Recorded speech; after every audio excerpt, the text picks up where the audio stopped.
MJ. Hey, Trey. It's episode 35 and a half. We're sitting on the back porch. We are 1 week past the third round of FTR, which was a dust bowl, and we're sitting in a windswept 2 inches of rain week here in Florida. It sounds like it's even starting to sprinkle Yep. now. So, boy, it's too bad that race couldn't have happened a week later. Yeah. But we're going to dive into the FTR race. We're going to talk about some GNCC stuff. We're going to give our props.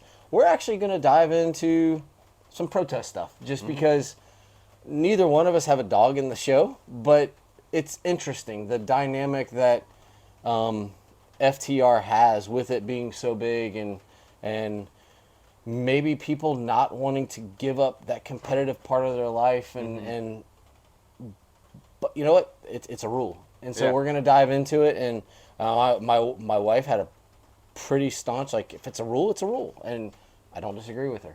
Absolutely. And the guy that won the race even said, "Hey, according to my numbers, I broke the rule, but I want to dive into that and talk about how that measurement probably equals what a 2x4 is for those of you who don't do with any wood.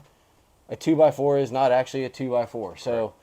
Is a 2-inch number actually a 2-inch number? Let's dive into that. But welcome to the back porch. We're gonna hope that the camera stays up because the breeze has decided to pick up, but it's very peaceful. It feels very good outside. Beautiful Saturday, I guess mid morning. Definitely better than the last one with all the mosquitoes. Woo! Yeah. So, how's everything going in the world of MJ? Everything's going good. Just working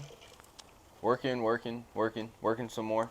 I got maybe a bad financial purchase, I don't know, but I got myself a little TRX 90 since the last time we talked, a little pit bike to ride around the races. And of course, for all the quad listeners on this podcast, you will know TRX 90 is very fun, a very fun pit bike to ride just at the house and stuff.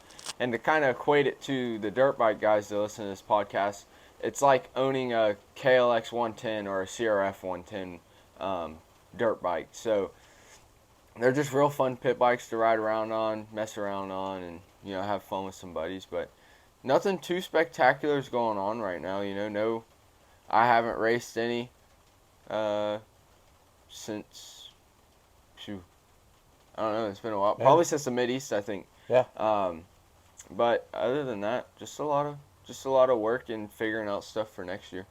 How's that process coming along? Or is it like going smoothly, or is it going to be, oh, it's February, I have to hurry now? No, it's definitely not going to be that. It is starting to get to that point, but I'm trying to put that to a stop before that happens. I finally got my resume back, so I do have a true professional made resume, and because I used to make all my own resumes in-house. Sorry, we got a hawk flying through the property. Sorry. Nature. Yeah. But I used to make all my resumes myself, on a Google Doc or something. But then a couple years ago, I switched over to Andrea Rogers at 983 Creation. She makes my resumes for me, and they always turn out really good, and companies really like them. So they're cheap and inexpensive, and they get the job done. Before I have a panic moment, I just want to say, okay, I thought maybe I'd forgotten to press. I couldn't remember if you hit it or not. But well, that's awesome. I've going the route that Michelle and I are kind of going with our racing life. I've had the opportunity to see a couple resumes, and it's funny. I appreciate the ingenuity. I'm looking forward to reading some more, and kind of, I don't want to be in that business per se, but I enjoy helping people in the business. That's the fun part for me. So that's good. I'm glad to hear things are going well. I'm glad to. The last thing that any of us want is that mad thrash to get ready for the first race when you really don't have to. I'm dealing with a company right now. They don't even open their sponsorship thing until December. Oh, wow. And I'm like, wow, for especially Supercross side, off-road you get a little bit of a break. Yeah. FTR always puts you in the middle. I've never figured out how that worked. If you were actually a kid that was on a Yamaha and you were switching to a Kawasaki, you literally have to switch bikes in the middle of the season. Like, it's kind of a weird. Yeah. FTR is always in the middle, but most other series. But for a Supercross, like December, if you want to change fuel, all of a sudden you've got less than a month to figure that out. I'm sure you've been trying it and different things, but no, it's interesting to see when those portals open and how that season works. But I guess I'm learning that part. Is like, when you start racing at 31, you don't really care. You just pay for stuff yourself. Absolutely. But now that I'm diving in and I'm helping 20-year-olds who are in it, it's a little different.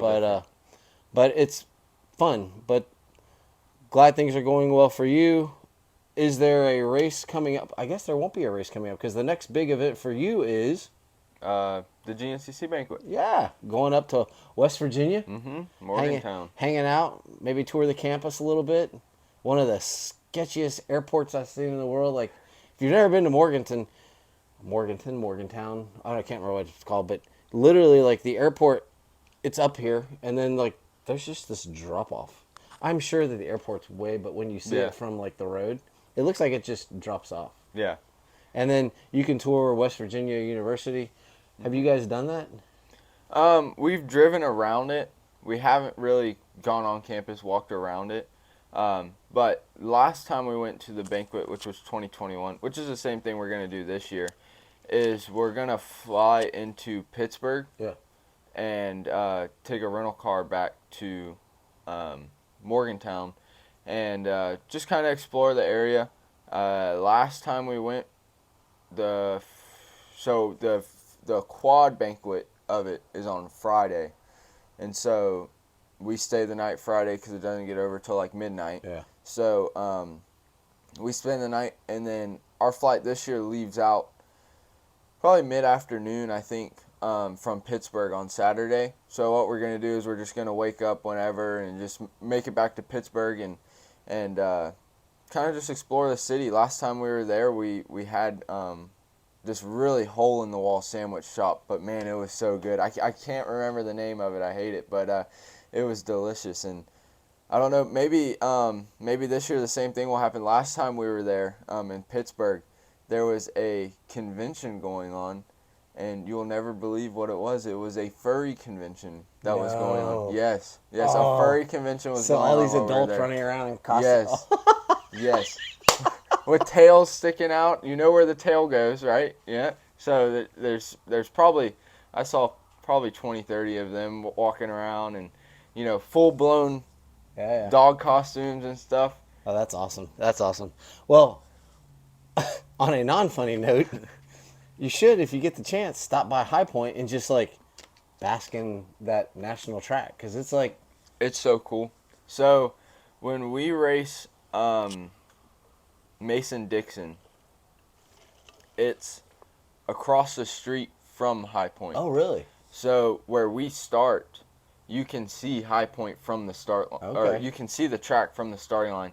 And man, it's like you see all these jumps and stuff on TV. And I mean, you've gone to MX races, so you'll understand, and I'm sure a lot of you guys will understand when I say this, but when you see those jumps in person, you just, whoa. They're just massive. Yeah, it doesn't. If you ever get the opportunity, go to a pro Supercross race, go to a pro motocross race.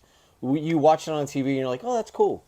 No, man, until you can see it, you're like, oh, wow.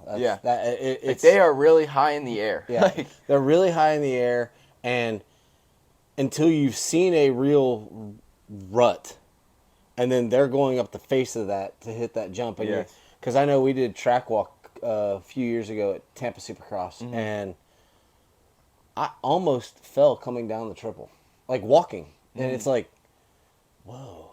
My dad, who has been involved in car racing for years, was like, I didn't realize it was this big. And he was like, I didn't realize it was so big. And when we went to WW, watched the MXGP, he's like, they're falling out of the sky. And you're like, I have pictures of them literally coming, and you can hear them land, like just the thud on the ground. But No, it's cool that you get to see that. But no, have fun.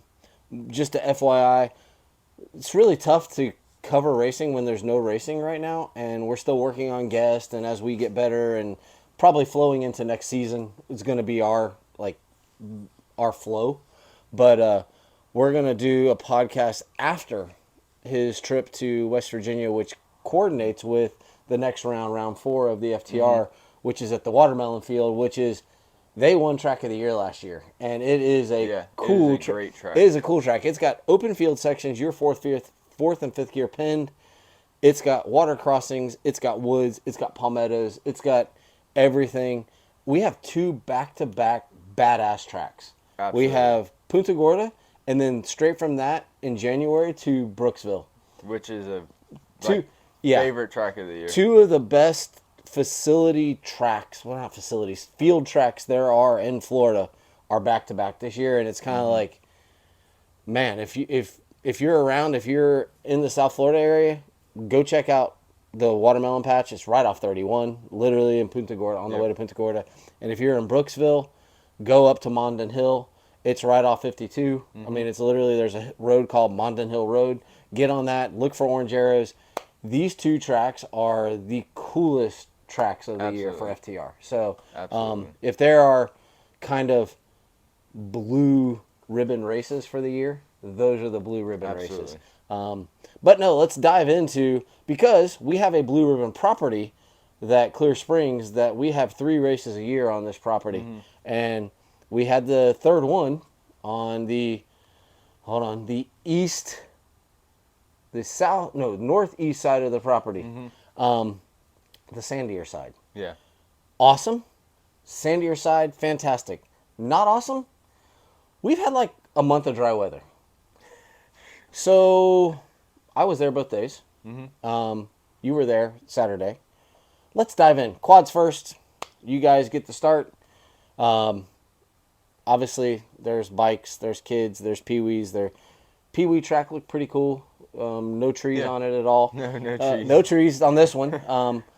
But pretty decent length pee-wee track. But the quad track, let's start 3:45 on Saturday afternoon. Sunsets at 5:30ish. Yeah. By the way, Bryce Pennington, you're getting a shout out. Whoever took the photo of you coming to the finish line with the sunset, the video, that was gorgeous. Yeah. That was gorgeous. Absolutely. But all right, you're the quad guy. You didn't race. You were there. You saw. Tell me tell me about Saturday. So, dude, Saturday was nasty, man. Saturday was really nasty. I mean, I have asthma, and I was taking hits of my inhaler, and I wasn't even out there racing. I mean, it was nasty. So, for example, double A line takes off. Hunter Hart gets the whole shot. He's gone. So Brandon posts a clip of his GoPro on his Instagram. I think I showed it to you. But probably, I don't know, 10 seconds into the race, there's just a quad that's flipped over and landed on top of his quad, and he can't even see it. I mean, he's still going, and then all of a sudden, you just see this quad appear out of nowhere because the dust is so bad. So, if that kind of puts it into perspective, I wasn't racing, but I've raced in races like that, and typically in races like that, you can barely see over your front tires. So it's kind of just who's got the biggest balls to be able to push the gas, and it's kind of, you just need to hope that there's no dips or anything like that, especially on this track. No kickers or any old mining equipment still. Yeah. Uncle Bill, I don't know, what would you call Uncle Bill at the FTR races? I mean, obviously he's the starter. He is the head starter and finisher. Like he is the starting and finishing, I guess, czar. Basically, it's his house. Well, Uncle Bill, he posted a picture in the Facebook group, I don't know, Wednesday or Thursday, and it was a metal cable. He said, I don't know what 4 inches is, but he said it was 4 inches in diameter, just laying on the side of the track. And he's like, all right, guys, better not go off the side of the track or else you will get swept up. But yeah, it was a good race. Hunter Hart took the win. He was scooting. Flying. He was scooting. Especially with how dusty it was, Yeah, he was flying. Dylan Walraven got second, and Brandon Frazier got third. Who was the kid that wasn't a double A that was scooting along pretty good? So there was a C-class guy who was in like third overall at one point. But when you look at his lap times, it said he had a 3-minute lap on one of his laps. So I think what happened is he pulled off and he drove past, not through it, but past the chicane. And it just happened to, because our scoring transponders are so sensitive at FTR. Like whenever I work, I usually typically work the Dade City race. I'll usually work the Pee Wee track. And I'll be standing there waiting to sweep or something, and the scoring guy came over to me one time. He's like, I've never seen the number get that high. I was like, what number are you talking about? He's like, the scoring number. It says you've done 1,500 laps, because it just kept scanning. So I think by the end of it, I got to like 2,300 laps or something, because I was just standing. He's like, no, you're fine. I'll just take your name off the list and it won't count towards anything. But it just kept on going. But I think that's what happened there.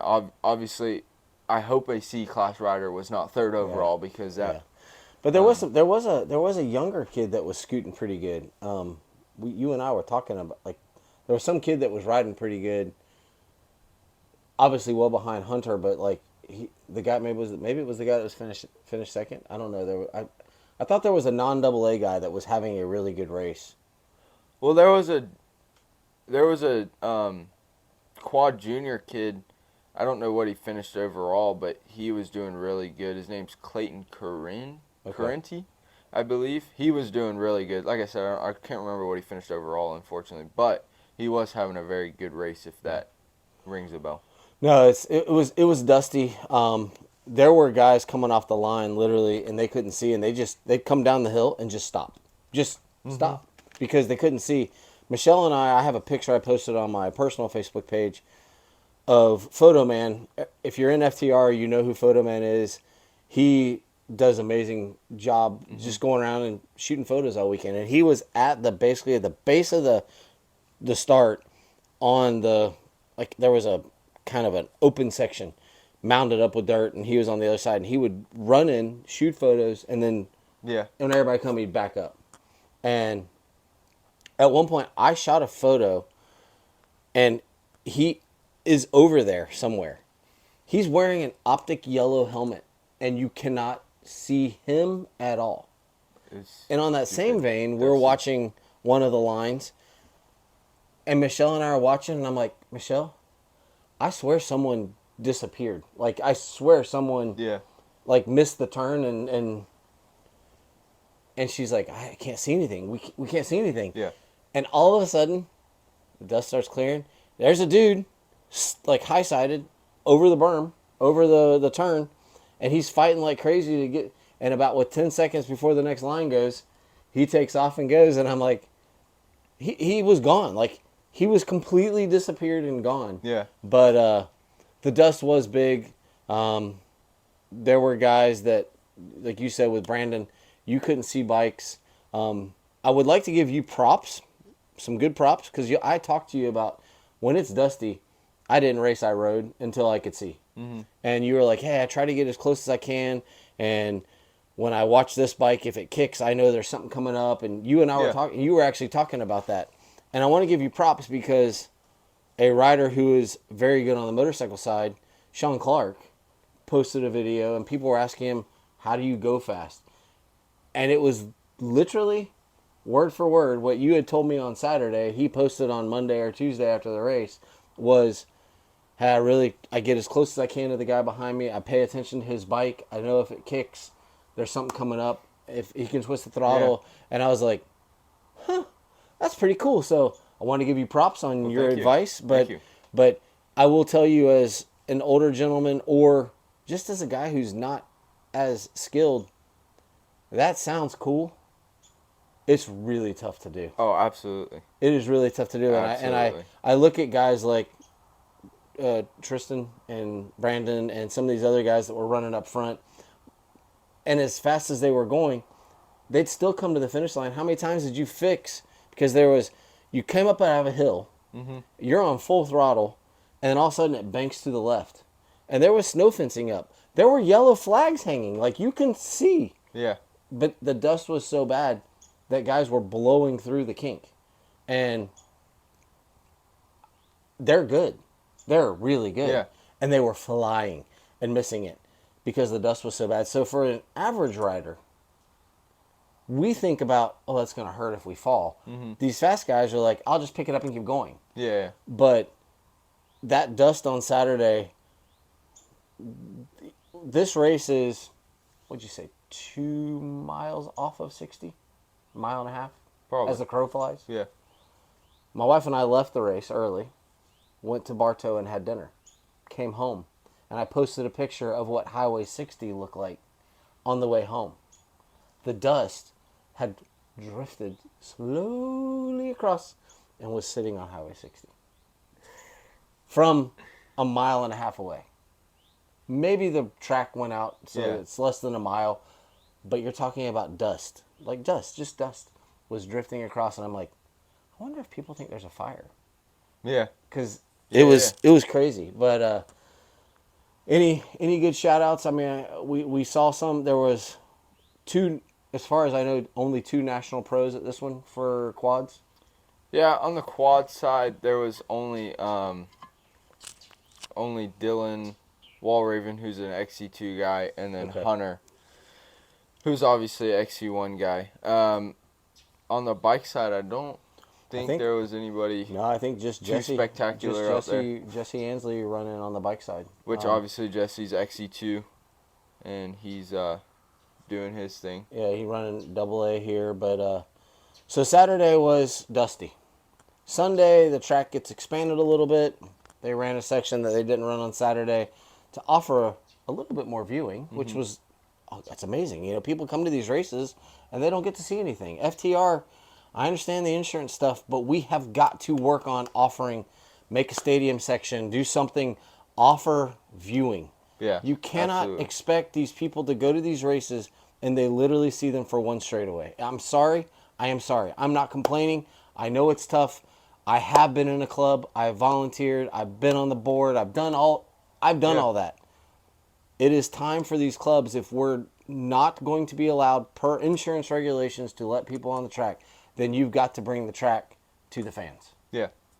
I'm just saying agree. it. Like I know it's hard. And I know that facility where we raced 2 races on that same, there are places you could put in a field section. You could put in. I agree. Why couldn't the track on Saturday come down so that we could see it and shoot him back? I don't care if it was just a straightaway and a turn. Yeah. At least mom and dad, grandma and grandpa could see their rider come by and shoot a dust-filled video. But I'm not complaining. You guys do an amazing job. The clubs who put on races do amazing jobs. But if we're bound by these rules, we need to make it so that we can see a little bit. Strickland Ranch a year ago, 2 years ago, their hare scramble, and I think it was the same for the quads, they had a field section, and then 1, 2, 3 times before we went away, you could see riders coming in and out of next to in the. So let's just think about it a little bit. Yeah. Let's rethink. I know we all have trails cut. It's tough to cut new trail, but let's just think a little bit. Think a little bit about what is possible versus what we're stuck with. And I say that I'm friends with Wes Anderson, who runs Sunrunners. I know Randy Fall. I know the Chambers. I know these people who are deep in this stuff, and I'm not complaining. I appreciate it. Yeah. I'm not the only one who goes to these races and is pissed off because I literally can't watch anything. I don't think it's complaining. I think you're just stating what everybody else wants to say, but is too scared of getting canceled in the FTR Facebook group to say. Yeah, and that's the thing too, is I think some of the stuff that happens in the Facebook group is hilarious. I think it's atrocious that you can't clean up after yourself. Like, I don't understand. I don't fathom that. I don't get it. We're not even going to get into that part of it. But no, I just want to say that, like, we are lifelong FTR people. Mm-hmm. I paid to get in, and I'm not even racing right now. I just go hang out Yeah. because, and no, I don't have a side-by-side that's the size of my Gladiator. I actually thought my Gladiator is smaller than some of the side-by-sides that are rolling around there. Oh, yeah. I'm just going to take the top off and pay to have Just that be my pit take vehicle. your tag off, so then it's not Yeah. registered, and Yeah. then it's a pit vehicle. And I pay $20 extra, and I can just go drive around. Yep. And take up. Which this race spots. didn't even have that, so you could have done it for free. Dang it, man!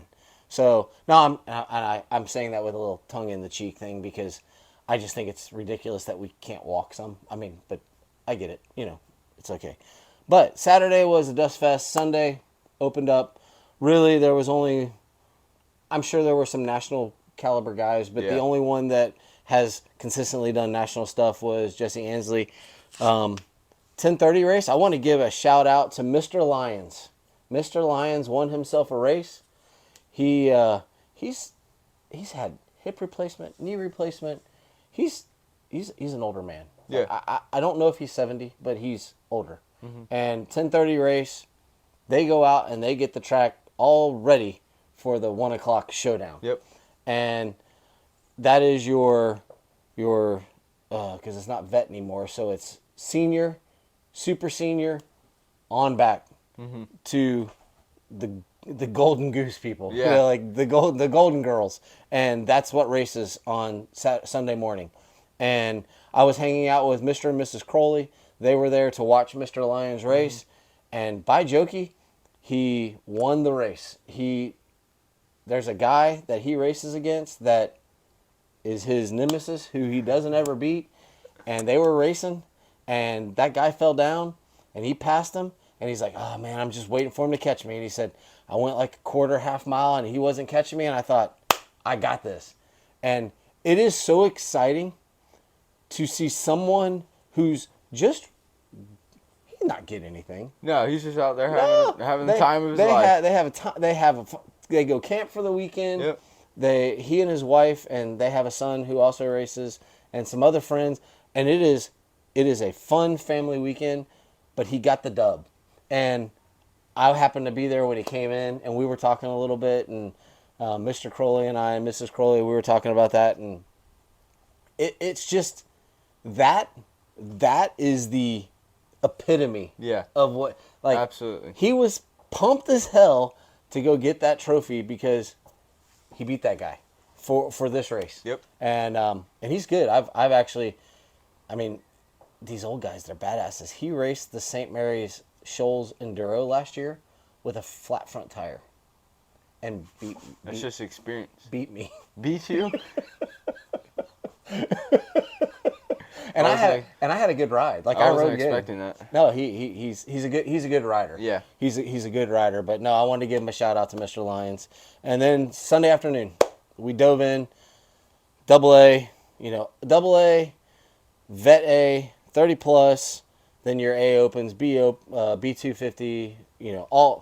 All your displacement classes all the way through. So you have Vet A, Vet B, Vet C, 30 plus, which is one class. And then, because that's kind of you don't want to run AA anymore. Yeah. You're not quite 35. It's where you fall. Yeah, it's where you fall. And they go.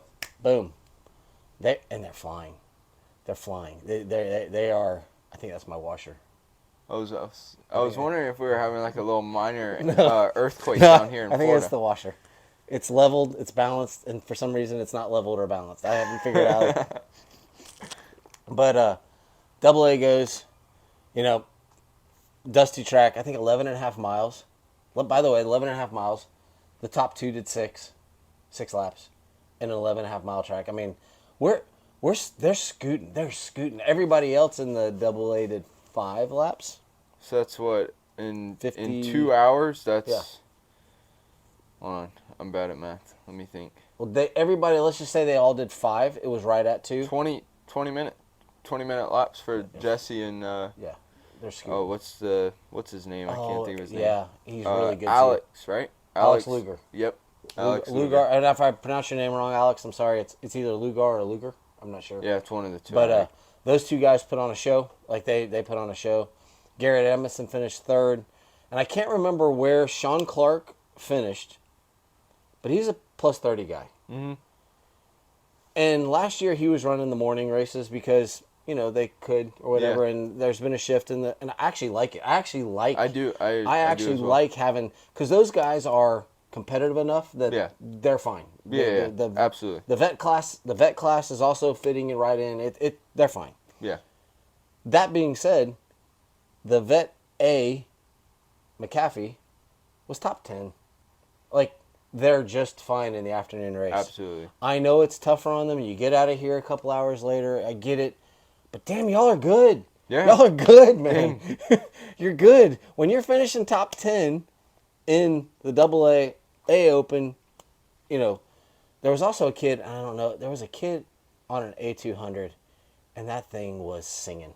It was singing. Oh, yeah. And that's always impressive, the guys that are running these small displacement bikes, and just it takes you back to the days when GNCC, there was a lot more movement through displacements versus kind of now everybody's gone to the 450, 250, maybe the 350 if you're Austrian. But no, race is good, fine.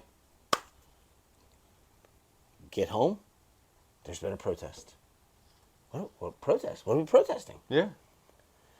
In FTR, unlike a lot of other series around the country, we have letters. We have numbers and we have letters on our bikes.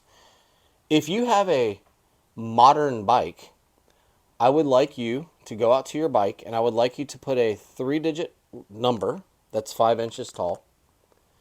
And if you're a AA, 2-inch letters on your bike. So if you run, we'll say, for me, I used to run 998. Yeah. AA. On a KTM beta, I don't know how you're getting 5-inch numbers on those plates. I don't think you can. Well, there was a protest by a competitor. The funny thing was, there were no measurements taken by the official. The winner of the race decided, I'll measure mine. His numbers are 1 and 15/16. I'm guessing they are sold as 2-inch numbers. Yep. Letters. So everybody in the AA class was docked. I get it. It's a, and as my wife has said, we go by the letter of the law. Mm-hmm. If this is a rule, it's the rule. Maybe the rule needs to be rethunk. Which I think I read somebody's post that basically some people on the committee were saying, if you bring your suspension to us, we will overturn it. Like they were basically saying, that's stupid, you shouldn't have been protested for it. Now, what I think is funny is somebody found a picture of the guy who protested. Yes. They found a picture of him during the race. And his letters are 2 inches. However, they are placed in the wrong spot on his number plate. Yes. So not only did he protest for having the number or the letters being too small, which, okay, fine, whatever. But if you're going to protest somebody, at least make sure all your stuff's right first before you go and protest. And the gentleman that protested was man enough to actually get on the forum or a Facebook group and say, yeah, it was me. I did it. So I take nothing from him. I have no arguments. And honestly, all of them broke the rule. Cool. FTR. We've always run our letters. We've always run. Yeah. And I know we are different than every other series in the country because I've sat in those meetings where we don't want to be compared. We are not other series. I get it. Yep. Cool. I get it. Guess what? We all know the red plate at the start of the race. Those guys at that first line are AA. Let's take away their letters. Yeah. Plus 30 doesn't have letters. You know when you're getting smoked by a guy with red plates, more than likely they're going to be a AA guy when they pass you sitting still. So I'm throwing this out. I'm thinking. AA, you run your number. It better be 5 inches. I don't care if you have a KTM. You better figure out how to make that sumbitch fit. 5 inches. 5 inches. Plus 30, no letters. Vet A, B, C. Guess what?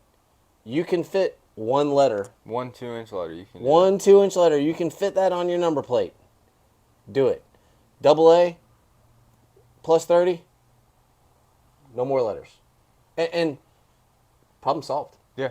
And I don't think it's going to cause a problem with scoring because we're able to score the plus 30 with no letter. Yeah.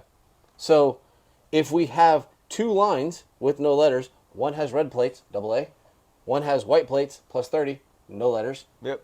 We're done. And then we have yellow plate. If I see a yellow plated bike, I know it's an open bike. Yeah. I know that, especially in the afternoon. If I see a green plate, I know it's a 250. I know that. If it's a black plate, I know it's a 200.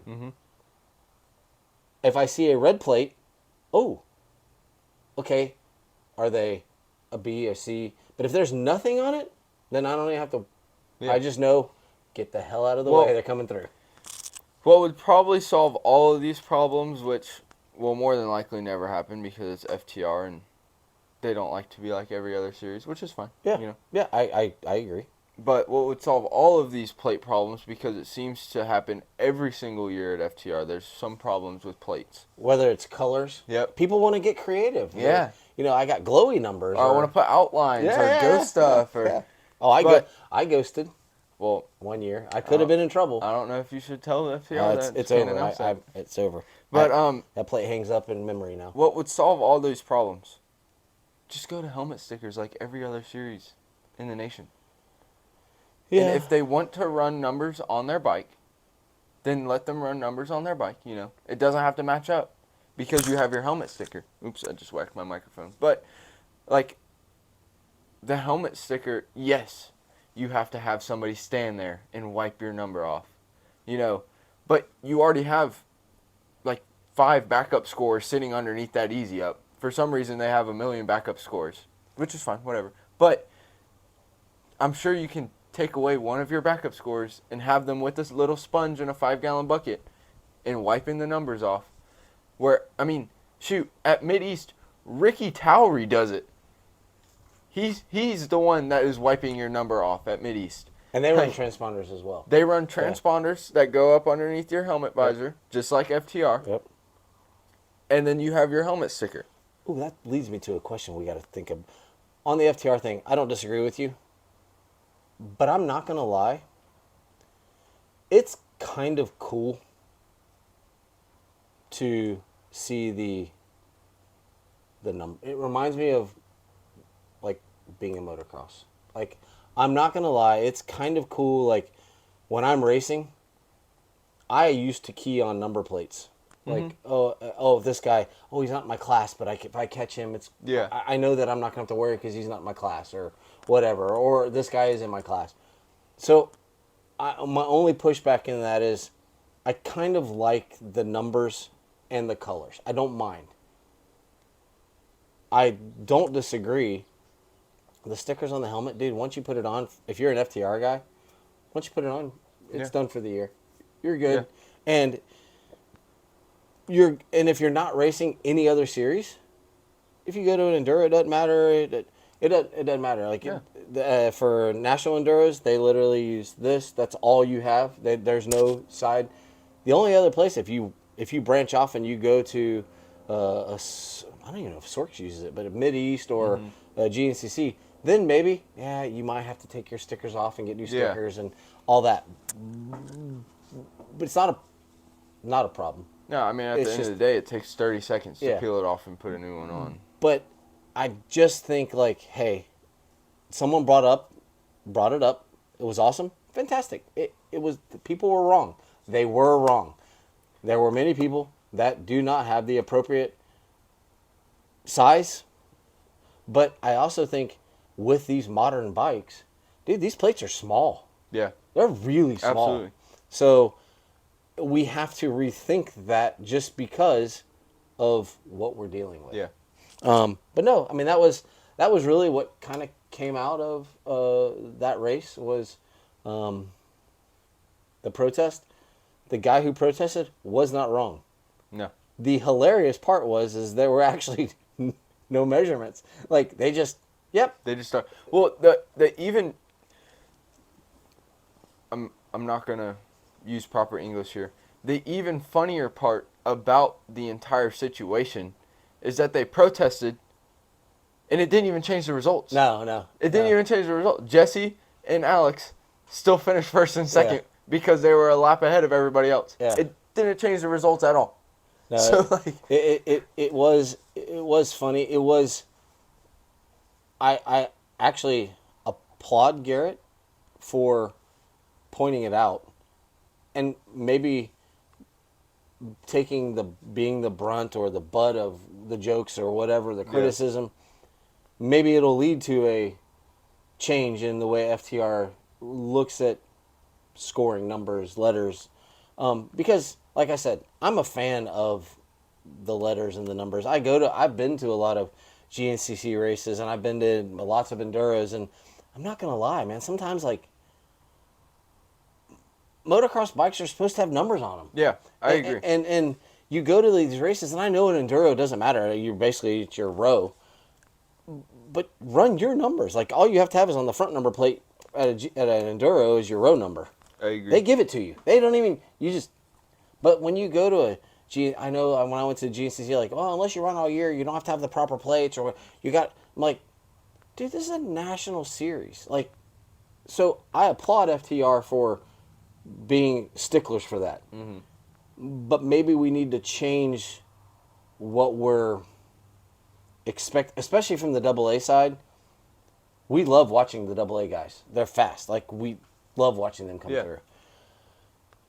Maybe it's just time to let them be just red plate guys. Yeah. Let them be the red plate guys. Look at GNCC. You know, I hate comparing FTR to GNCC. Careful. Somebody's going to get their panties in a wad over it. But look at GNCC. Those guys are just red. Yeah. They're not. They don't have letters. They're just red. Just red plates. And look at motocross. Yeah. Those guys are just red if they have the points lead. Yeah. Or just white. Like, there's not really... Even if you look at Loretta's, there's A, B, and C classes, right? At Loretta's. And they run color. They're plates. They have different colors. Yeah. They don't have A, B, and C on there. Yeah. So why don't we just do there's enough colors in the rainbow that each class can have their own color at the end of the day. Yeah, you could do it that way. I still think for, like, if I'm a B-class rider and a C-class guy's coming up behind me and he's got a different, let's say it's a two vet B guys, or a vet C and a vet B guy. Well, if a vet C guy is catching me as a vet B guy, I'm probably having a crappy day. Instead of me forcing myself, if I see that he's a C, okay. That's why I say, like, for the top classes, your AA, your plus 30, let them be flat. Let them be red, let them be white. And then for the rest of us, we can all stick one letter on our bike. Like, it works. And I'm not opposed to the helmet sticker. I'm not opposed to any of that. But I also know that FTR is kind of making rules and changing rules and doing things and not doing things. And maybe with the growth of the series and the change of things, maybe it's time just to take a break and do a look through and say, let's look at everything, not from what we all remember. We're never going back there. Kind of take a new let's standpoint take a new look at it and work through it. We're going to hurt some people's feelings. Guess what? You guys back in the day, you were tough. You rode on bikes that had no suspension. Yeah. You cut the trail. There were face slappers. It is what it is. You went through the mud holes and you didn't go around them. And we get it. I get it. I appreciate it. And you all were badasses. We've all changed. Let's just look. Let's just take the time and look. Not maybe some things don't need to be changed. Yeah. Maybe some of the rules are perfect. But let's look at it. And then when you make them, enforce them. Yes. By the way, you guys said there were no people allowed off the hill. There were people off the hill all day long. I never saw anybody kicked out. Don't make statements that you're not willing to enforce. No, but I tell you what, they, at least for the quad race, because I've done both now, quad and dirt bike race, they definitely enforce that starting line rule. I tell you that much, dude. It's bad. They won't even give us quad guys a mechanics band. Okay, I got a question for that, though. Time out. I disagree with that. I heard that this weekend, and I disagree. FTR. I don't care who you are. You're sitting on a line for 20 to, we'll say, 10 to 20 minutes. I want something to drink. I want an umbrella. I want someone to talk to. Let's not lose the fact that I'm going out there to do this for fun, but I may not come back. Absolutely. I may not come back. If my wife, I don't care if it's a quad. If my wife wants to come sit on the line with me, my girlfriend, my best friend, my kid, I should be allowed to have that person that makes me feel the most comfortable, that can hold an umbrella when it's sunny. Because, by the way, it was sunny this weekend. That can grab my drink for me so that I can stay hydrated for my race. FTR, I'm sorry. Quad guys deserve to have someone on the line with them just as much as dirt bike guys do. You know what? There's a lot of these bikes now that don't even need holders. We have kickstands, but you still give us a band. So give the quad guys a band. Well, it says it in the rule book.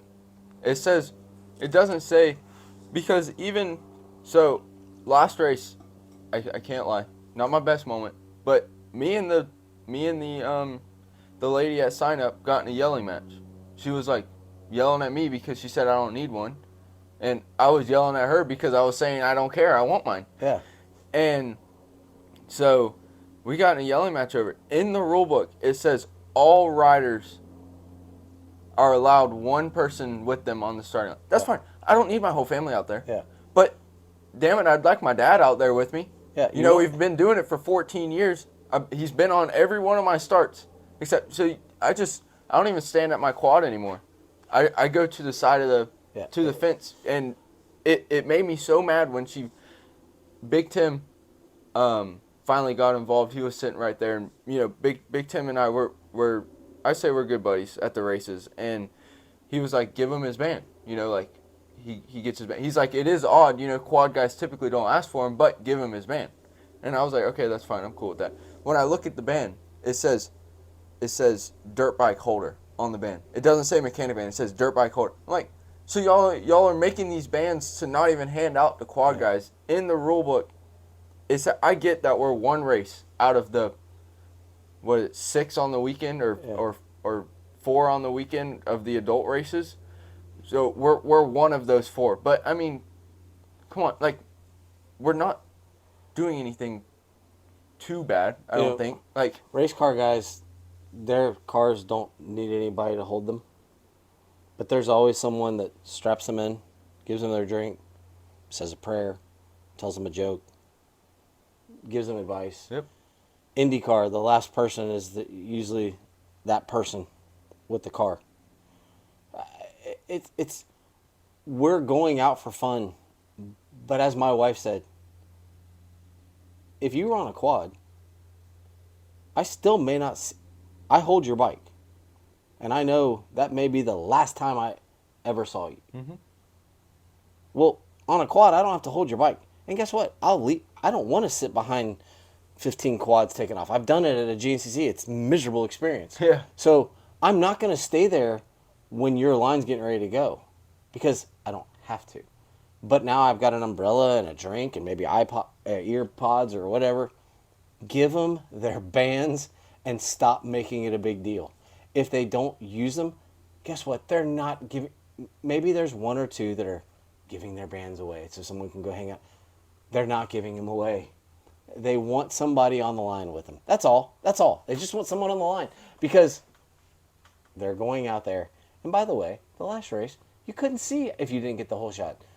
I'd like to know someone was with me before I crashed into the back of another quad. So that being said, we're not critiquing. We're not critiquing. That one did hit me though of, man, that is not cool. It's just, no, that wasn't cool. if I can speak my mind, it's just frustrating. Like, as a quad guy, You know, and I'm sure if this gets posted on the FTR Facebook group, like just this thing right here, somebody's gonna comment, "Oh man, it's always these quad guys, excuse my French, that are bitching about something all the time. They're just a bunch of whiny crybabies." But I've done this sport since I was 4 years old.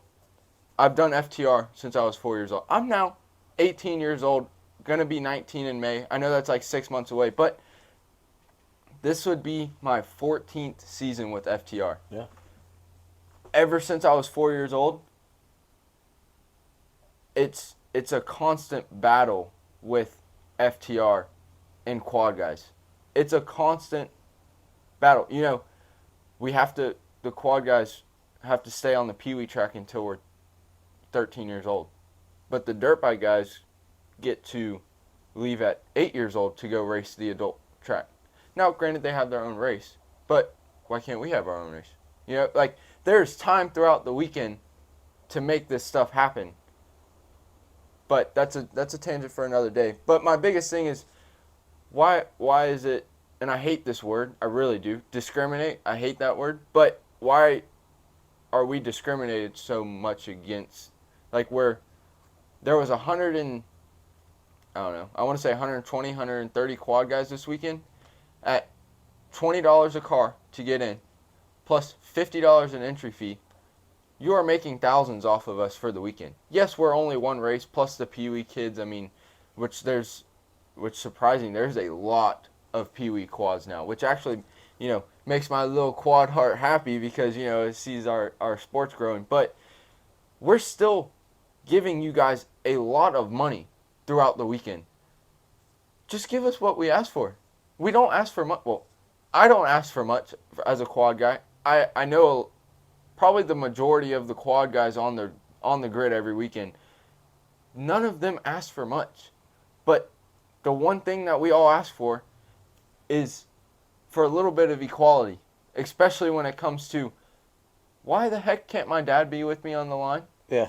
No. Why did I just watch my dad get yelled at by an FTR official getting kicked off the line when the main guy, Uncle Bill, on the starting grid, told my dad that he was allowed to be there and that he was perfectly fine to be there and that nobody was allowed to kick him off.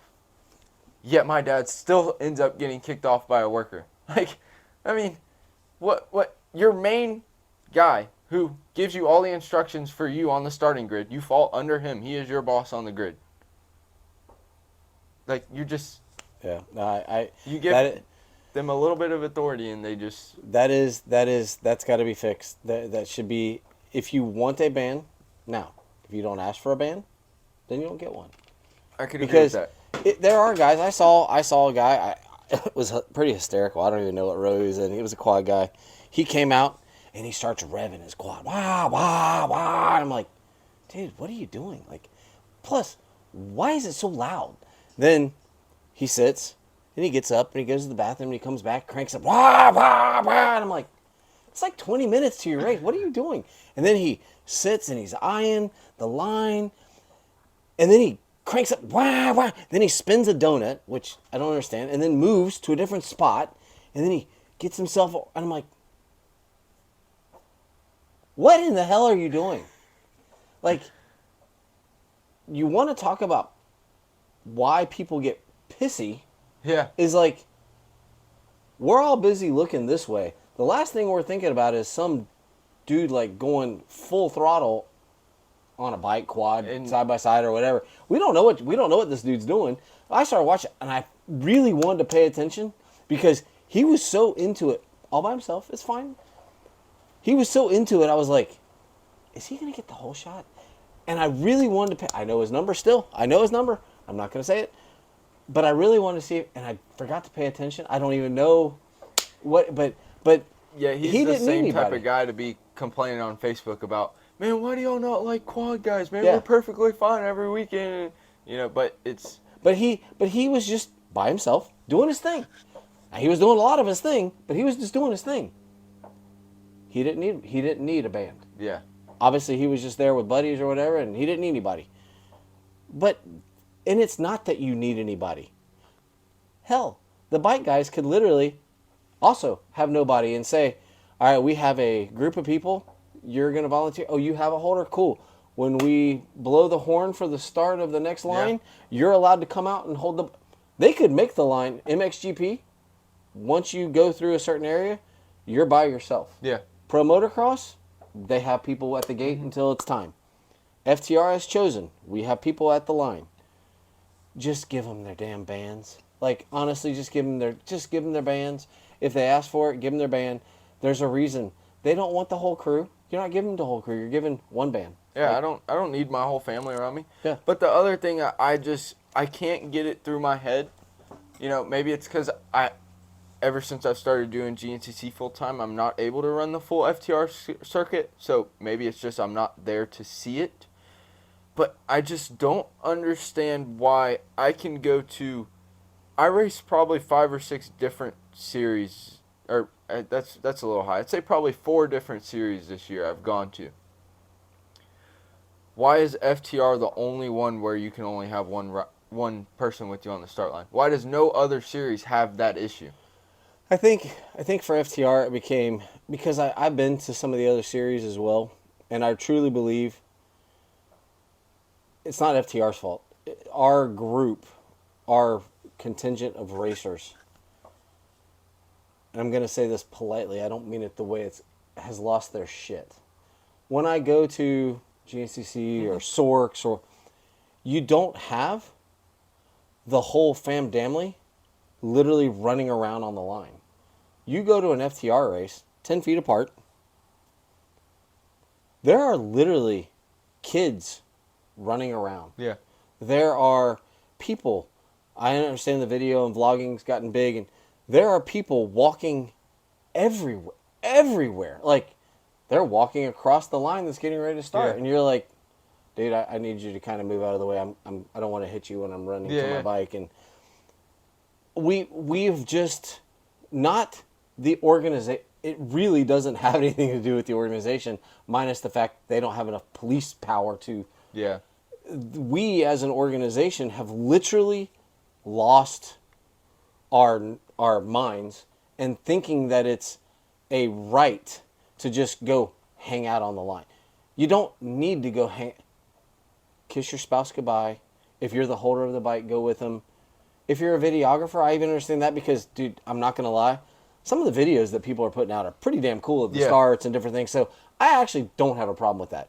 But when you have kids running around or dogs on the line or that, I think you go to a GNCC, not comparing, just I have to compare. Go to GNCC, you don't see dogs on the line. No. You don't see little kids running around on the line. It's like, for some reason you go to that and it's like, oh, well, we're at a national, we better behave. You go to the local race and all of a sudden it's like, Timmy, go ahead, run around between the bikes, don't knock them over, just run around. Yeah. And make sure you get in their way so that they trip over you. And I think FTR lost its way because of the contingent of people that are coming versus, hey, once you go to the Indy 500, you can walk down Gasoline Alley. You can go out and you can watch the Indy 500. There are people, watch the Daytona 500. I don't watch any race. Watch an IMSA race. They let you on the grid. Mm-hmm. And then all of a sudden it's like, clear the grid. And the grid goes poof. And then all is left is the team. The driver, rider, the mechanic. Yeah. And for NASCAR, there may be a guy with the battery box. For IndyCar, there's a guy with the starter. IMSA, it's literally the crew putting the driver in the car. And they all leave. FTR, they blow the horn and everybody's like, yeah, whatever. Yeah, we'll just stay here and hang out. And it's like, no, I don't even have a problem if 20 minutes before the race, the grid's open. As soon as they blow the horn or Uncle Bill starts doing his countdown, which they're doing now every minute, as soon as the first countdown starts, unless you are attached to that bike to hold it, or the quad guy to hold his umbrella and drink, it's time to go. Give him the kiss, walk away, and within 7 minutes of the first race starting, there should be no one on the line. I think, honestly, from just being at the events I've been to and knowing stuff. Now, there's a select group of people, which you and everybody else that goes to FTR is going to know who I'm talking about, who doesn't really listen to authority when it comes to that. But I think you blow the horn at 3 minutes to go. You get everybody off the grid, or you tell everybody to get off the grid. There should be no reason why there's still people on that grid at 1 minute to go. Yeah. It does not take 2 minutes to clear that grid. No. Not at all. No. Because your fence is, you're probably, 50 yards from side to side? It does not take you more than 2 minutes to walk to that fence. Hey, you go to a Sorks race or a GNCC where you don't have to have a holder. I've been to the Sorks, both series. Yeah. And when I went to Georgia, it was so damn cold, Michelle wouldn't leave the truck. I went to the line by myself, and it was amazing. I just sat there, hung out, did my thing. Yeah. At the GNCC, she hung out on the line. They blew the horn the first time for, the first line, and she's like, I'm going to hang out with you for a little bit. I'll give you your goggles. And when that line in front of me went, we got a little NASCAR. Sorry, we're taking a little pause. We have... Oh, little two-stroke action. Yeah, too. we got a little Japanese and American thunder going on somewhere. Got a little battle going on here. But when GNCC, she would literally hand me my goggles and just disappear, and I'd be like, "Oh, okay, well, I guess I'm here." And I'd sit on my bike and wait to go. Yeah. And FTR, the one thing we have is we have the cool Le Mans style start. I think it's all. I think it's cool. I think it's agree. awesome. But as soon as, and you said 3 minutes, I was like, dude. 7 minutes. Like, the only people that should be there, I don't care what the time frame is. You pick a number. 15 minutes, As soon as that first communication happens with the starting authority, the grid is now closed. Yeah. They do it in every other form of racing. The grid is closed. I've been to NASCAR, IndyCar, IMSA, dirt bikes. The grid is closed. In pro motocross, they don't stand there while they're starting. They give them their goggles. And everybody clears out so they can get to the mechanics area. It's okay. Why has this become an issue in our little organization, which is not little? Why has this become an issue that it angers so many people? It shouldn't anger. It honestly should be the IMSA. You go to Sebring. There are hundreds of thousands of people. Cars. 43 cars, 50 cars lined up. There are thousands of people in the pit lane. Mm-hmm. All of a sudden, grid is closed. Grid walks over. Drivers to your cars. And all of a sudden, within 10 minutes, it's empty. And you're like, where the hell did all those people go? They just leave. And you know why? Because they have people walking through, and they start at one end because traffic goes one way. They have people, and they just start walking. And they're just like, time to go. Time to go. One person, time to go. Time to go. And they just push you. And they wait. They wait until you start moving. And they just keep pushing. Mm-hmm. And guess what? They don't leave anybody behind. Like you. Yeah. I've been a badged person at a race. And they're like, it's time to go. And it's like, okay. Yeah. And it's, yes, sir. Okay. Like, cool. And they're literally, security people. They're not. Yeah. And that's their job. FTR shouldn't have to do that. As soon as Uncle Bill talks, it's time to go. Yeah. Make it nice. Make it smooth. I understand. You've got your thing. You've got time to get all that done before. And you need one person on the line. I don't have a problem with one person on the line because I do agree. Whether it's your dad, whether it's my wife, whether it's your girlfriend, whether it's your best friend, that calming moment before.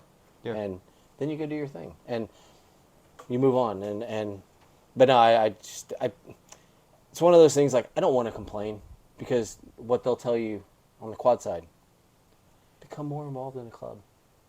I've done it. I've been there. You've been involved in a club, and I will tell you, if you've never been involved in a club, do it. Do it for a year. Do it for 2 years. See what it's all about. Go see what it's about. You don't have to stay. But go see what it's about. You don't have to work every weekend. Yeah. you just pop out when you can, when you have a free weekend. But before you bitch and moan about the organization, go dive in. And I don't want MJ and I to come off that we're bitching and moaning. We see it. We appreciate it. But I'm at the point now, I'm kind of picking and choosing where I race because I've got my feet and hands in other things that I didn't even know I wanted to do. Yeah. So I'm not in that realm of this is my series. Yeah. The reason FTR is my series is because it's my home state. And it is Agreed. one of the largest series. I think most of us don't realize how big this series actually is. I agree. And other series around the country. Y'all got to get it together or you're going to screw it up for the whole series. So, I agree. and until the series decides we're not going to put up with it. Which at the end of the day is what needs to happen. Yeah. Well, at the end of the day, everybody can hope that the people attending the series will get under control. But in reality, will that actually happen? Probably not. So FTR just needs to put their foot down and say, enough is enough. Yeah. We're doing it like this, and that's how we're going to do it. You know, and stop, allowing some people to do some stuff and other people not to. And Yeah. it's And just coming from, and we'll throw out a thorn to both of our sides, Mr. Jason Crowley will tell you straight up, if they can't follow the rules, kick them out. yeah. And he'll just say straight up, like, if you don't like it, boot them. You're not going to lose that much money. No. It's like everybody was complaining about the pit vehicle passes. And Dude, I went to the first race of the year. It was packed. Yeah. It was packed. It was packed. Well, for all you guys fussing, and you still open that pocketbook. So just get over it. You're not going to leave, No. especially if you live south of where I live. To go to another race out of state, you've now just made it a 3 or 4 day commitment to go to that race. So just stop. Yeah. Just stop. Work with what you have, and it's okay. It's okay that there's rules. It's okay. Some of them aren't. They're not great, but they are what they are. I agree. And hell, we don't have tech anymore. No, we don't even have tech. I mean, for God's sakes, I know that quad would never have passed tech. No. I don't. I think he was running like Larry's big gun sand dune pipe out of the back of it, because I'm like, what are you doing, man? Like, seriously, what are you doing? But no, he was having fun, and I'm not making. I'm making fun of him, but I'm not making fun of him. I'm making more of like, this is the reason there people have issues is because of. It's so cool sitting out here. We just had a biker gang go by. I'm probably they're 60 years old. They're probably still have lunch. repping the gang, man. They just had lunch at Crooked Bass. But no, Deadly. I mean, anything else going on? We have gone on a tangent, but We it's have cool. really gone on a tangent. Do we talk about GNCC stuff now, or do we save Go it for for it. another day? Go for it. So, full disclosure here, because I don't people- like stealing other people's content. Well, not stealing other people's content, but You're borrowing it. I'm borrowing it, but I don't like not giving credit. Okay. Because I would like people to give us credit if we ever. Now, I don't have insider information like this, but so this is all this information I'm about Are to we give allowed you. to say the person's name? Yeah. Oh, yeah, okay. yeah. Okay. Because he announced it on his podcast. Oh, okay. So. Okay. So all this is coming from Tyler Shepherdson with On the Pipe podcast. He's a big GNCC podcast. So I'm sure if you're listening to us, you listen to him at the end of the day. So a lot of you guys might already know this information. Or some of this information might not even pertain to you because you don't even like GNCC. So the 2024 schedule for GNCC obviously is yet to be announced. Typically they announce it at the banquet.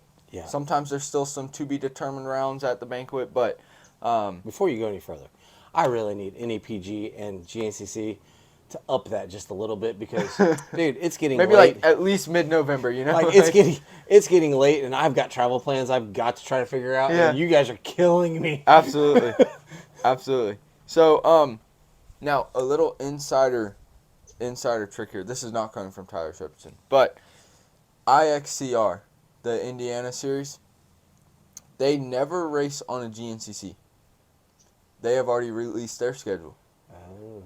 And they already know the GNCC schedule because people were commenting on their schedule posts and being like, "Hey, GNCC raced on this weekend, so are you guys racing on the same?" Or like they raced on this weekend last year, so are you guys just going to race on the same weekend? And they said, "No, none of our races interfere with the GNCC race." Okay. So if you need a little bit of help figuring out the GNCC series for next year, go to IXCR schedule and you can kind of play around with it and figure out when GNCCs will be. You got any help on the NEPG schedule yet? I have no help on the Okay. NEPG All right. schedule. But for next year, 2024, I doubt it will happen just due to the fact of the super motocross being a thing, and so that kind of throws a wrench in things. But there was talk of 13 rounds again next year. Ooh.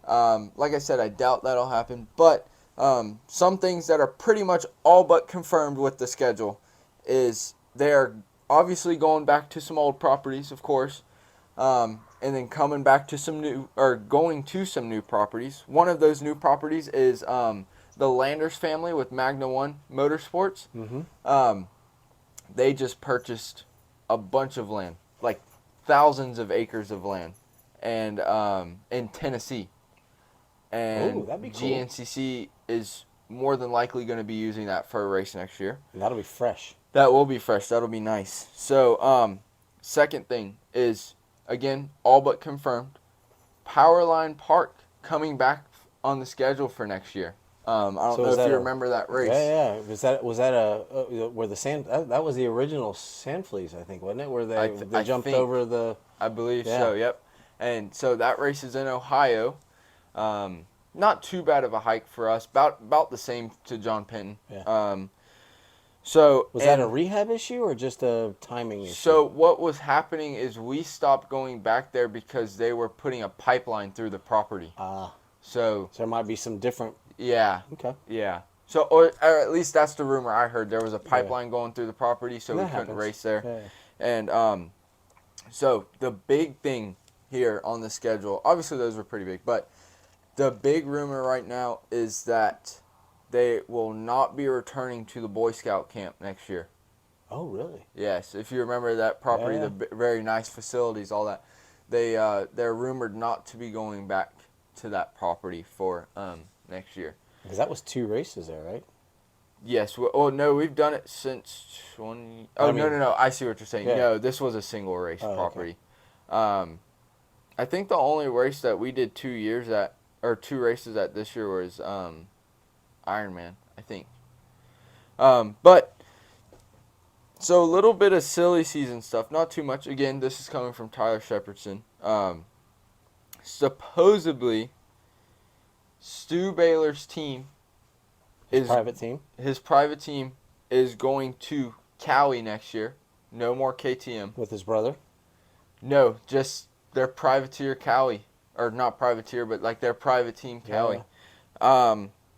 But their main sponsor this year was Teely Energy. Supposedly, Teely Energy's going away from this sport. So, or maybe not this sport, but at least his team. Yeah. And supposedly, again, Rachel Archer, who was back-to-back women's pro champion, will be joining that team. Her deal with Yamaha is up. Oh, really? So that is the rumors that she is going to go to the Stu Baylor's Cali. So there will be 2 Cali teams next year. The factory. Yeah, I'm sure Stu's won't be technically factory. It'll be like factory supported, you know. In the motocross world, he would be off the side of the semi. Correct, pretty much. Yeah. So,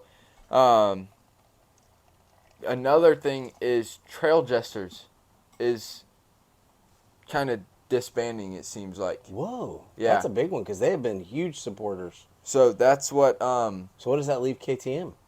It just leaves KTM with KTM, I think. Is there not no, or maybe they're transferring their amateur support to in-house. Maybe I'm not too sure what's happening there. Huge KTM supporter and for a years. big amateur. Yeah. You know, kind of like the. That's where Jesse got his XC3 championship was with Trail Jesters. It was kind of like a feeder team into the KTM semi. So talking about the Landers and the Magna One team, the rumor is they are switching to KTM next year instead of Husqvarna. Well, maybe that's because they're still the factory KTM, and maybe they become they're taking where Stu was. They're taking that spot. But Jordan Ashburn, who was the overall national title, overall champion of 2022, supposedly leaving the Magna One team and being still Austrian brand, getting transferred to Gas, the Coastal Gas team. Yeah. That Are is, they trying to make a push?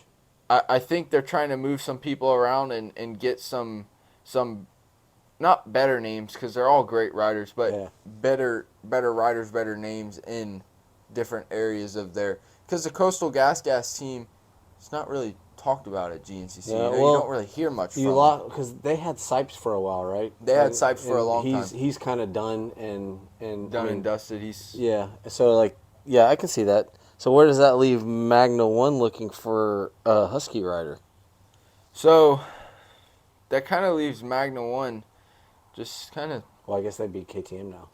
So I'm curious. They'd either have to pull from their XC2 guys, which I don't think they do, or they just have an XC2 and XC3, kind of like an amateur team. So they don't have an XC1 guy. They have XC2 riders, they have XC3 riders, and then they have some like Age group. Yeah, they have some 450 or 250A and 250A lights guys and stuff like that. Yeah. They have a couple of those guys, so they kind of just be falling under the amateur umbrella there. But that's kind of all I got for now. I mean, what about Zaki Poo? Because I heard that he was going to stay 250 next year because of the fact that he had such a dismal with injuries and different things. I heard he was going to stay AM Pro, but go to just stay at 250. See, I've not heard anything on that, but that would not surprise me at all if he did do that because of... He's not ready to make that jump. Yeah, I mean... And he'll even tell you, like, I go out and practice with the A guys, and they show me lines. Yeah. So, it kind of makes you wonder, would it have been better if he didn't do XC2? Like if he... Just jumped up and... Yeah, either jump to XC1 or... I mean, going from a pro level, I don't know if he could technically do this, but even go to like XC3 or something. Because, down at Moto Bros, he was riding the 125, or at least it looked like he was riding a two-stroke. I think it was a 125. But he was ripping. Yeah. He was shredding the 125. So could he have gone to XC3 and maybe showed up some of those Austrian bikes? Because that class is pretty much dominated by Austrian bikes. So could he have gone on a 120 or a YZ 125 and just tried to go in there and show him up? I don't really know how because it's been since 2020 since he raced pro. Yeah. So it's been a couple years. So I know at some point you can drop down, but I don't know when. Yeah, I know that how long that time frame is. I know. One of the podcasts I was listening to, he's gonna pretty much stay XC2 with oh my goodness, I'm thinking of Bill Balance, but that's not the right one. Who's the Ampro? Wow, yeah. Sorry, I went very old school. Yeah, that was very Bill Balance Yamaha there, but just with Ampro. But any big moves I saw on the quad motocross side that the guy that's been kind of winning has re-signed with Yamaha, and I was wondering on the off-road side is McGill going to come back again? Are there any big moves? Because there's really only one manufacturer, but there's still guys that make livings racing the pro side. Is there any moves, teams, that kind of stuff? What's Walker Fowler going to do? Yeah, so I haven't really heard of anybody retiring, so to speak. Of course, there's always talks of it. You have some people who say that they're retiring every year. Yeah. You know what I mean? So there's always talks of it, but I haven't heard anything for sure. Man, I think really Adam McGill and Jared McClure are the only two Honda guys left. I think everybody else is on, the entire XC1 line is still on. Just make it a spec Yamahas. Series. Just make it a spec series and just be like, everybody's on Yamahas. Now, you and I were talking, was it Can-Am, is it Polaris is maybe coming back into the 4x4 game? That is what is being talked of. I've heard it from a couple different people now. Nobody that races Polaris or anything like that, so I can't really come on here and boom, they're doing it. But I've definitely heard the rumors from some XC1 guys, from some even some amateur guys that are kind of in the know but don't really race with them. So, whether it's true or not, I can't come on the podcast and say that because I don't know. But So who are the Nothing too top crazy. dogs going into next year? On the XC1 line, you obviously have Bryson Neal, Bryson Neal for sure. Tristan. So Hunter. Hunter. Hunter Hart. Sorry, Hunter. Where did Tristan come from? Hunter Hart. So who are, if you say your top 5? It's November 18th. We're 3 months away. December, January. Yeah, 3 months away from the first race. Right now, who's top 5 XC1, and who are they riding for? Top 5 are going to be, I want to say, Bryson Neal on top. I like Bryson Neal. I've always been a Bryson Neal guy because he was kind of always the underdog. So, but I think Bryson Neal takes it. Walker gets second. And I say that because I really want to see Hunter do good. So I'm hoping he uses what I just said to build off motivation. Not that I'm sure he really cares about a 4x4 A guy's opinion, but Hunter, if you're listening to this, use that, buddy, because I want to see you do something good next year. So I think it's going to be Bryson, Walker, Hunter, but I think Walker and Hunter are going to have good battles next year, I think. And then 4th and 5th is kind of hard. You know, I want to see Adam McGill do good, who's obviously going to be on the Honda. I want to see Adam do good. He had a couple top 5 rides this year. I think even a couple podiums. And the fans still love him. The fans still love him. He's the Aaron Plessinger of quad racing. Oh, yeah. Absolutely. So, I think he's going to be top 5 somewhere. The issue is once you get past Bryson, Walker, Hunter, and Cole, they're all so close. They're all within. Anybody could take that fifth place spot at any given day. Any XC2 guys popping up? Who won the XC2? That's so bad of me. I don't even remember who won the XC2 class last year. I want to say it was... Did they have to move up? Oh, it was Steve Harrell. He won the... Did they have to move up? Or do you get 1 year to defend? I think it's like the bike side where you get 1 year to defend. But he moved up at the last round. Steve did. So, he's... I think he's going to do good. You know, I'm a big Wyatt Wilkin fan. I think he is going to do good next year. I think you'll see a lot of top 5s out of him. So he moved up to the class this year from XE2. And but yeah, that's kind of all I got bench racing for now when it comes to the GNCC side of everything. Well, man, we covered a lot of crap in a decent amount of time. We covered FTR. We dove into some rules stuff. And honestly, we would love to sit down with some of the FTR people to go over stuff. Like, honestly, I'll come to the race, sit down. I'll bring my stuff. We'll sit down and we'll chit-chat. We'll drink a beer. We'll talk. We'll have hot dogs and hamburgers. Absolutely. I don't really care. I love this stuff. I love the business side of it. I love the ethics side of it. I love all that part. MJ as well. We will be off until after the Punta Gorda round. Mm-hmm. We will cover the Punta Gorda round. I will not be there on Saturday because I have to tow a float in a Christmas parade, but I will be there on Sunday to watch. Don't think I'm ready to race yet. I actually need to get some seat time before I race, but I'm actually going to start racing again just because. Yay. just for shits and giggles. I'm going to go out and start doing some stuff, and but we will be back after MJ's trip to the GNCC banquet to see what that's all about, and we'll talk about kind of how they treat that spectacle. Because it is cool that they actually still do a banquet. I think that's awesome, and get people up to West Virginia. And then we'll talk about the FTR. Questions, comments, concerns, reach out to us. But this is episode 35.5, and we won't be doing one for a couple weeks. So we're not disappearing. We're just there's nothing to talk about. No, there's nothing to talk about. And we just don't have guests that are just going to pop on.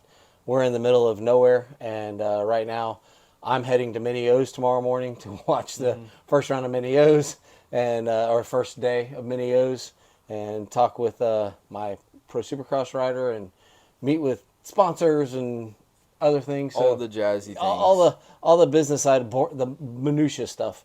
So unless you guys want to hear about that, which I doubt you do. No, it's not that interesting. No. It's not that interesting. When you're getting up at 3:30 in the morning to go do business, it's it's cool, but it's not that cool. It's going to be a long day, It's going to be a long day. But for MJ Udonis, I am Trey Heath. This is Beyond the Curve MX Podcast. Goes off-road. Always sponsored by Michelle and Trey Real Estate, Century 21 at your service realty.